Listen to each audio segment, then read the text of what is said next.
Yon, what's up mga kagaston? Another video for today. So, meron tayong gagawin ngayon. Ang gagawin natin dito is magpapalit tayo ng shim. So, medyo maingay kasi yung head niya. Paano nga ba malalaman kapag kailangan ng palitan yung shim kahit di pa naman nagpaparefresh yung makina? So, bago lahat, intro muna tayo.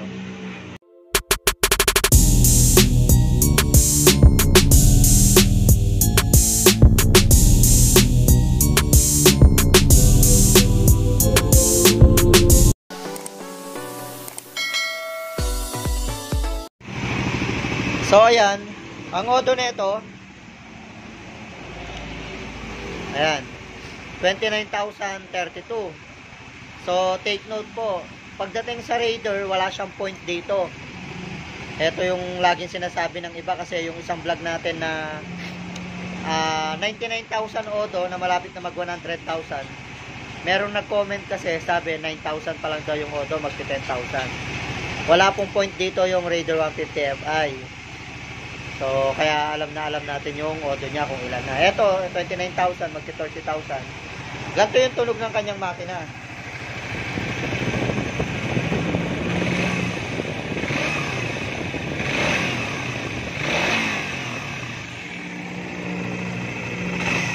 Ayan o.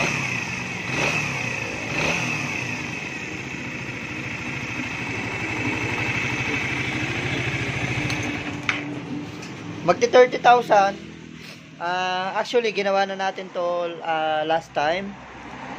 Nagpalit na tayo ng water pump seal dito, pati sa balance circuit. So, na maintenance na. Tapos, nag-reset din tayo ng tensioner. Pero kahit na nireset na yung tensioner, meron pa rin siyang lagitek. Maririnig mo yan kapag kailangan ng palitan yung mga shim. Unang-una dyan, parang tunog niya nagpapatune up. Siyempre yung mga, kung alam mo yung mga TMX, mga wave, pag nagpapatune up yan, maririnig mo medyo malagitik yung ulo. So, ganun na ganun yung tunog niya kapag kailangan ng palitan yung shim. Kahit anong reset mo ng tensioner, may lagitik pa rin, doon na kailangan palitan yung shim. Kailan nga ba magpapalit? Or paano nga ba napupudpud agad yung shim? So, unang-una, kapag kailangan na magpalit ng shim, kapag medyo mataas na yung odo. So, ayan, malagitik nga. So, naririnig mo yan. Mainit or malamig man yung makina, meron yan. Kada rev mo, meron din yan. Tapos, kahit anong reset mo ng tensioner, meron pa rin. So, hindi nawawala. Ngayon, isa pa sa dahilan, kung ba't madaling mapudpud yung tensioner tuloy. Kung ba't madaling mapudpud yung shim, yung tinatawag nating open throttle body or open TB. Kasi, mas madaling pumasok yung dumi sa loob ng makina. O isa rin sa dahilan kung ba't madaling dumumi yung TB or throttle body. So ayun, may mga napagtanungan kasi tayo or nakapagsabi na kapag naka-open TB, eto mga matagal na ring mekaniko tong mga to, and then gumagawa rin to ng mga malalaking motor, especially sa mga big bike kasi halos shim type naman yung mga big bike din. So ayun, madalas daw na madaling mapudpod yung shim kapag open TB kasi mas madaling pumasok yung dumi. Siyempre, may mga ginawa rin tayo dito na ang odo pa lang 23,000, 24,000. So, sobrang lagitik. Ang ginawa natin, nagpalit lang tayo ng shim.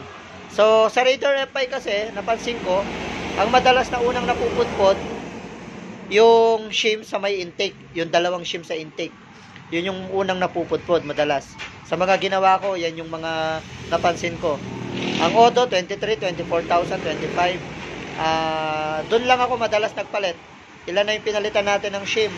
Puro intake lang yung napalitan, pero yung exhaust, all goods. Kasi ang sukat po niyan, mga kagaston, ang intake, 0.10. Ang exhaust, 0.20.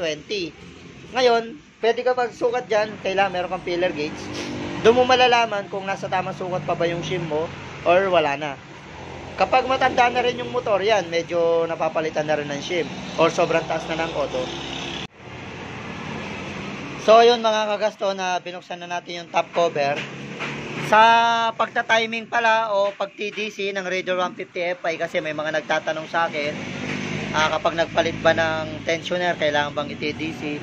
Ako kasi pag nagpapalit ako minsan hindi ko na di na ako nagti-TDC. Pero syempre, meron akong ginagawang technique. So, kung di ka naman talaga mekaniko talaga, mas maganda mag-TDC ka para safe yung makina. So, ayan, sa pag-DDC, kailangan mong kalasin yung cover. Tapos, ayan, yung cam, meron niyang guhit, ayan. May guhit to mismong bilog na to. Tapos, meron niyang guhit dito. Kailangan nakatapat yan dito, nakaganyan. Nakalinya dito yan, pag tinignan mo, ayan. Ayan. Sa Raider FI kasi, isa lang yung merong guhit. Sa kabila, wala siya, ayan. Tapos, ang bilang yan dito, papunta ron, hanggang dito, ano yan, 15. Tapos, TDC, meron din yan makikitang guhit dito. Pag sinilip mo dyan, meron yung guhit dyan. Ang size netong bolts neto, 19. So, ayun, nagsukat tayo ng valve clearance. Sa exhaust niya, ang standard kasi, 0.20. So, sa pagsusukat natin, pumapasok yung 0.23, pero masikip siya. Pag pinasok mo yung 0.25, hindi na siya pumapasok. So, pagka ganon, ibig sabihin, goods pa yung valve clearance niya sa exhaust. Pagdating naman sa intake mga kagaston, ang sukat nito is 0.10. Ngayon, nagsukat tayo, pumapasok siya hanggang 0.18. So, ibig sabihin, sobrang luwang niya. Yung 0.20 hindi na pumapasok. Pero hanggang 18 pumapasok. Kaya, tulad na sabi ko, madalas kapag sa Raider 150 FI, sa experience ko lang to sa mga pinalitan ko ng shim, madalas nagpapalit una sa bandang intake. Sa bandang intake lang madalas una nagpapalit. So, papalitan lang natin dalawang intake. Sa mga nagtatanong naman kung ano ba yung standard size ng mga shim, hindi po natin masasagot yung standard size niyan kasi depende yan sa kung gaano ba kakapal or kung gaano ba kanipis or kakapal yung hinahabol natin sa sukat. Doon kasi tayo magbabase, hindi doon sa sukat ng shim. Ngayon, kung ang nabili natin is medyo makapal, pwede tayong gumamit ng liha para bawasan. Mas maganda na nabili mo medyo makapal kaysa naman sa sobrang nipis, kasi kapag nilagay mo sobrang nipis, baka naman mas malayo pa yung valve clearance niya kaysa sa tinanggal mong luma. Kaya ako, kung nagpapabili ako sa mga customer, kasi minsan wala tayong stock, nagpapasobra, tapos nagliliha na lang tayo. Hinahabol na lang natin sa liha.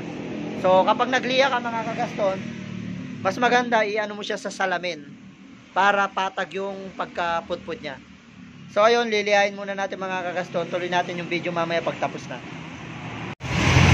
So, ayun mga kagaston, natapos na natin yung motor ni Sir. Taga San Fernando po siya. Medyo inabot lang tayo ng gabi. Ang oras is 7:20. Dumating kasi si Sir dito, magpo 4 PM na. Siyempre, mainit yung makina. Kailangan pampalamigin bago natin buksan. Ang ginawa lang natin sa motor ni Sir, nagpalit tayo ng valve shim. Kasi nagsukat tayo ng clearance niya sa valve clearance. Sa may intake niya, pumapasok hanggang 0.18. Pagdating sa exhaust, parehong goods. So sa intake tayo nagpalit, dalawang shim. Ngayon, after natin ilagay yung mga bagong shim, kasi ginasgas pa natin dahil walang nabili si Sir dun sa size na pinabibili ko, medyo makapal yung nabili niya. Kaya tumagal din ako sa paggagasgas. Kailangan pang iliha. So, ayun. After kong sukatan, iliha, ayun. Nag-valve clearance ulit tayo. Sinukatan natin yung intake niya. 0.10, pasok. Pagdating sa 0.13, hindi na siya pumapasok. So, goods na siya pag ganun. Pwedeng pumasok yung 0.13, pero kailangan mo siyang ipilit.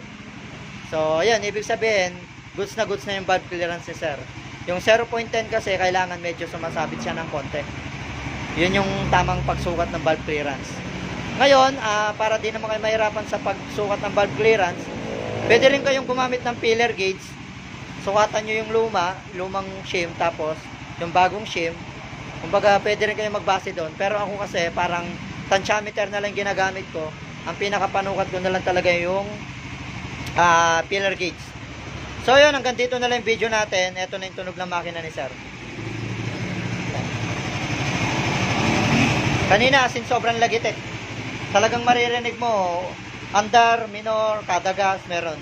Ngayon, all goods na. So yun, hanggang dito na lang. Thank you for watching. God bless.